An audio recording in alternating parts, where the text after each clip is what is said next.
কলকাতা টিভিতে আপনাদের সকলকে স্বাগত। আপনাদের সঙ্গে রয়েছি আমি অঙ্কর। আগামী 2029 সালে দেশে জুড়ে সাধারণ নির্বাচন, লোকসভার নির্বাচন।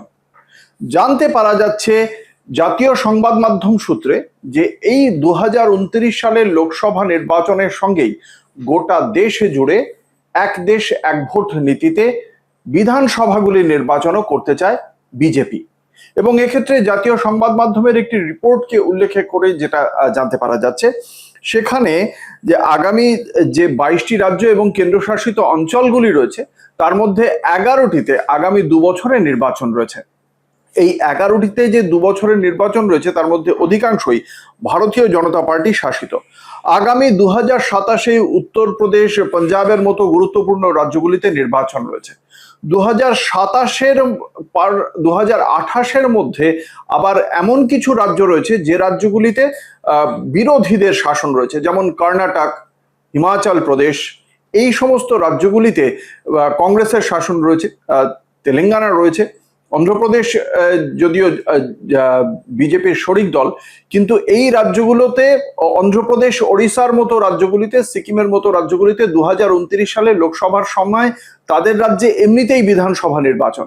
এবার বাকি যে 11টি বিধানসভা নির্বাচন রয়েছে বা আগামী 2 বছরের মধ্যে, সেই রাজ্যগুলির মধ্যে অধিকাংশই বিজেপি শাসিত এবং সেই বিজেপি শাসিত রাজ্যগুলির মুখ্যমন্ত্রীদের পক্ষ থেকে ইতিমধ্যেই জানিয়ে দেওয়া হয়েছে তারা যদি লোকসভার সঙ্গে বিধানসভা নির্বাচন হয় তাহলে তাদের কোনো আপত্তি নেই। যেমন দিল্লির পক্ষ থেকে ইতিমধ্যেই জানিয়ে দেওয়া হয়েছে যে তাদের কোনো আপত্তি নেই।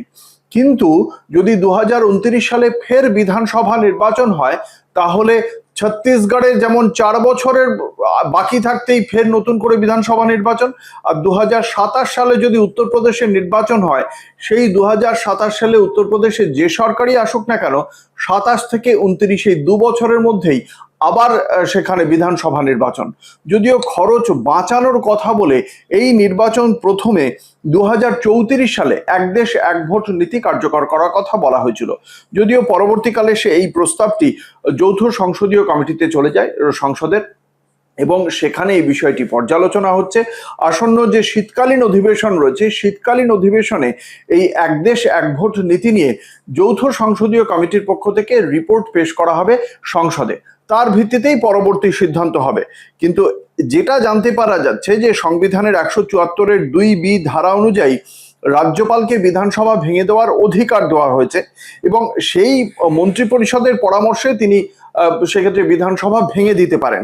কিন্তু এই বিধানসভা ভেঙে দেওয়ার পর যে কনস্টিটিউশন বিল, যেটা 129তম সংশোধনী হতে চলেছে 2024 এবং ইউনিয়ন টেরিটরিজ ল অ্যামেন্ডমেন্ট বিল, সেটাও 2024, সেটা পর্যালোচনা করে দেখছে এই মুহূর্তে যৌথ সংসদীয় কমিটি যে তাতে কোনো সুরাহা হয় কিনা। এবং সেক্ষেত্রে 2029 সালের বিধানসভা এবং লোকসভা নির্বাচন করানোর বিষয়টি পর্যালোচনা স্তরে রয়েছে। সব মিলিয়ে সেটা হবে কিনা সেটা নিয়ে এখনো সিদ্ধান্ত হয়নি। তবে যদি মেয়াদ পূর্ণ করার আগেই কার্যকাল শেষ হবে যে সমস্ত রাজ্যে, তার মধ্যে গোয়া, গুজরাট, মণিপুর, উত্তরপ্রদেশ, উত্তরাখণ্ডের মতো রাজ্যের বিধানসভার কার্যকালের মেয়াদ শেষ হবে 3 বছর আগে। ছত্তিশগড়, মধ্যপ্রদেশ, মেঘালয়, নাগাল্যান্ড, রাজস্থান এবং ত্রিপুরার মতো রাজ্যের ক্ষেত্রে সময়টা 4 বছর। সব মিলিয়ে বিরোধীদের দখলে থাকা পাঞ্জাব, হিমাচল প্রদেশ, কর্ণাটক, মিজোরাম, তেলেঙ্গানা খরচ এবং সময় বাঁচানোর কথা বলে এই এক দেশ এক ভোট করতে চাইছে ভারতীয় জনতা পার্টি। কিন্তু বিরোধীদের বক্তব্য, আদতে এক দেশ এক ভোট নীতি যদি কার্যকর হয় তাহলে আঞ্চলিক দলগুলোর যে গুরুত্ব, সেই গুরুত্ব লোপ পাবে, 1 নম্বর।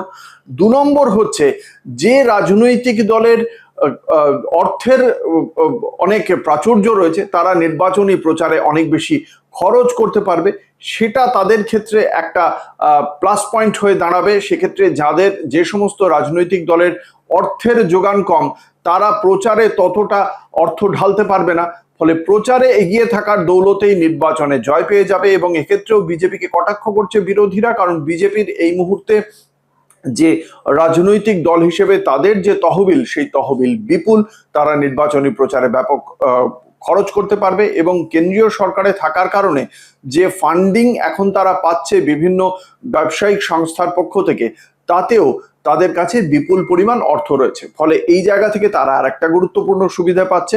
এবং কি হয়ে যাবে যে স্থানীয় স্তরে রাজ্যগুলির যে ইস্যু, সেই ইস্যুর থেকে লোকসভার ভোট যেহেতু একই সঙ্গে হচ্ছে, দেশের ইস্যুটা বড় হয়ে উঠবে এবং সেই দেশের ইস্যুর কাছে স্থানীয় স্তরের ইস্যুগুলো খানিকটা মার খেয়ে যেতে পারে। এবং সেই কারণেই দেশের কেন্দ্রীয় সরকারে যেহেতু ভারতীয় জনতা পার্টি রয়েছে, সেই কারণেই রাজ্যের বিধানসভা স্তরেও একই রকমভাবে বিজেপির কে যাতে আসন ধরে রাখতে পারা যায়, সেই বিষয়টি নিশ্চিত করার জন্যই এই পদক্ষেপ করছে ভারতীয় জনতা পার্টি, এমনটাই বলছে বিজেপি বা বিরোধীরা। ফলে সেই জায়গা থেকে সব মিলিয়ে এই আসন্ন শীতকালীন অধিবেশনে এক দেশ এক ভোট নীতি নিয়ে যৌথ সংসদীয় কমিটির পক্ষ থেকে কি রিপোর্ট আসে এবং শেষ পর্যন্ত তা বাস্তবায়িত হয় কিনা, সেদিকে আমাদের অবশ্যই নজর থাকবে। দেখতে থাকুন কলকাতা টিভি, রাত দিন 7 দিন।